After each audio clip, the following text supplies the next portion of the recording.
The year is 2017.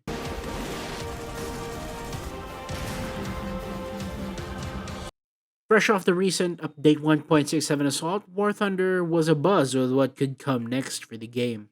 At that point, we had the Chieftain Mark III, M60A1, T62, and Leopard A1A1. Suddenly, as if without warning, the April Fool's event blindsides everyone. Rank 8 tanks. Before I talk about the April Fool's event, can I just say it's still unbelievably weird how close we are to rank 9 now that we have rank 8 tanks in aircraft. Anyways, the event. Leopard 2A5 and T90, supported by the H64 Apache and the Mi-35 Hind. It was met with unbelievably high praise. Everyone enjoyed the event, everyone liked the map, and everyone swore that they could love it if modern tanks became an actual thing in War Thunder because it was so enjoyable. However, I'll let Count Dankula describe this. In the business, we call this foreshadowing. So, because of this resounding success, by September of 2017 we had a new ERA update which gave us rank 6 tanks.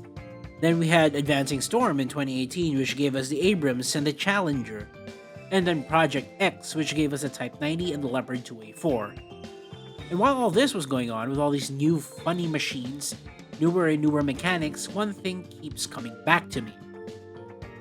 What happens when War Thunder starts reaching the point of adding vehicles that are hidden behind classified information? They got lucky with the Type 90 because they somehow got its information straight from Japan's MOD, as what this tweet led us to believe because a week after this was posted, the devlog for the Type 90 was released. But what if they were getting information for tanks whose nations are less than willing to provide them?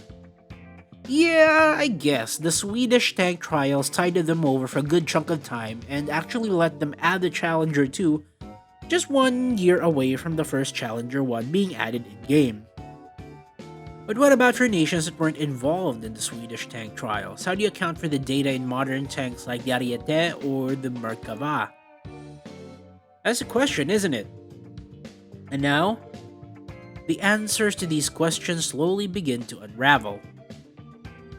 Fast forward to today, we now have tanks that are in active service in the very nations that designed them, and not just who simply use them. M1A2 SEP V2, Leopard 2A7V, T90M, Type 10, Merkava Mark 4M, ZTZ99, and many more. Where does War Thunder get all this information? From what we know, there are so-called technical consultants, and many of them that work with War Thunder to obtain, interpret, and analyze data to model them in-game. As Esmond says, most nations have more than one technical consultant, and some, like in the case of the Chinese secretary, have only one. A technical consultant is also not an official role in War Thunder or in Gaijin Entertainment, as evidenced by Mai Waffenträger, who is also a technical consultant for the Japanese tech tree, did not receive any formal job role or title with regards to the game or the company, as far as I know. So in effect, changing the Chinese technical consultant was way too easy for War Thunder and brought them very little trouble or consequence.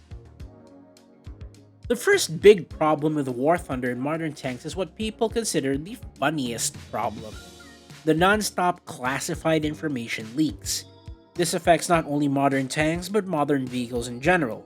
Be it the Apache, the F-16, or the Bradley, there are leaks for them in the forums. Of course, this kind of problem is not War Thunder's fault. People like to win arguments. Or in the case of the Eurofighter leak, people like the Eurofighter to be in-game.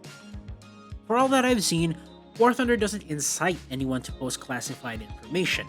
And generally speaking, Gaijin will have a lot more to lose if they tolerate classified information on the War Thunder forums than anonymous posters.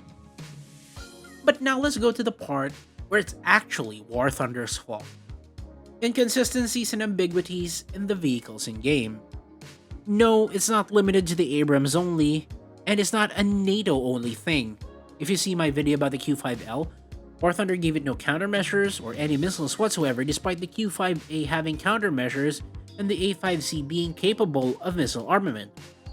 When pressed about this, they claimed that the Q5L was never issued any defensive air-to-air equipment when it entered service in, guess what, 2005.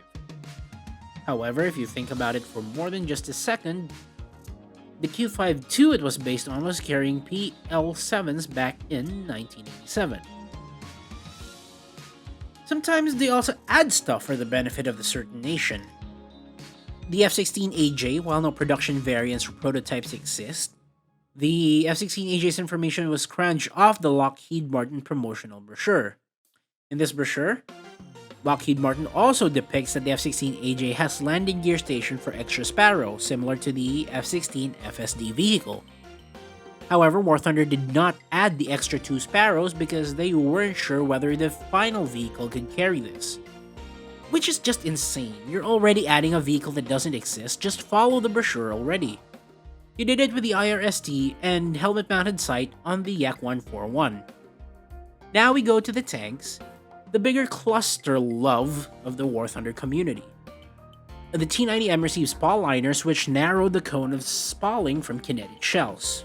Like, whatever, it's not like it's gonna reduce the non-existent spalling on Soviet vehicles anyway. And I'm sure they were gonna add them for vehicles that had it. But the bug reporting forums had to go and strike bug reports of spall liners as not a bug. But then go and add them anyway in the end. Say for like a bunch of vehicles. Yes, both NATO and non-NATO vehicles alike. Then they put out a new devlog explaining why they didn't add both spall liners or DU hull inserts into the Abrams. Which seemed reasonable until they started using language like "we believe" and not backing up with a source as to what led them to believe that, considering the entirety of the post is discussing sources and why certain sources are invalid and what they consider to be a source that they could accept. As compensation, they dropped the Abrams ace reload to 5 seconds from 6 seconds because everyone totally has ace crew for every Abrams at top tier, right? Anyway, of course, nobody was impressed with that or with them dangling the MA-29A3 in the devblog. A shiny new shell, better reload is not gonna fix the Abrams problems, and that wasn't the problem being addressed to begin with. Look, War Thunder, I respect you standing your ground on the Abrams issue, and I can't even blame Trickster for whatever bug reports he struck down because I'm pretty sure these bug reports were being sent at first to the devs who went, nope, because they already believed that the Abrams armor didn't have DU inserts or spall liners. Same case with the pixel measurement of the Challenger 2's armor. That's probably also the devs relaying it to him and just him parroting that information. But I digress. My issue is not with Trickster, my issue is not whether the Abrams had DU fillers or not, my issue is with the consistency of your justifications. You cite certain sources to debunk the DU filler claims, cool. But when it's time for you to explain how DU inserts would weigh heavily on the suspension, you base it on speculation without any data to back it up. The problem is War Thunder is starting to be known for its inconsistencies, and that is its biggest problem, and it's ultimately their fault. I like the moves towards transparency, and all these dev blogs are a step in the right direction, but there is still a ways to go when it comes to making claims and debunking them. I understand that modeling the vehicles in-game with most of its information still classified is a daunting task, but at least have the respect to explain why those who post information to help you model such vehicles are being waved off, and explain to them with equally valid information. Let me also put this out as a word to the cynics who think these are just America mains complaining that the Abrams is unplayable at top tier, and you know, the Abrams is kinda unplayable to a certain extent. I played a lot of them during the course of this event. I don't believe that a lot of these people are posting information on the Abrams because they want their tank to be the best. I think they do it because they want the game to accurately model the vehicle as it is. And in their point of view, it is not being portrayed accurately, and that's a very justifiable goal. Take it from the Ariete players, but they pretty much found out that whatever War Thunder forgot to model couldn't make the Ariete any better. They took their chips, cashed out, got a really solid 10-3 lineup to make up for it. Being the first to have spikes on a Tech Tree vehicle, the AMX being a banger plane at that BR, and the Ariete prototype being perhaps the lowest BR vehicle to get the M33 at 10-3 is more than enough to let me ignore the abject unplayability of the top tier Arietes.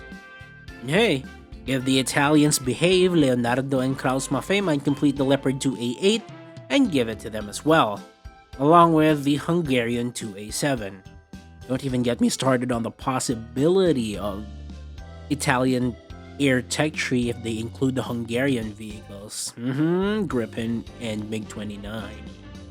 But yeah, in the end, to sum all these up, I just want consistency.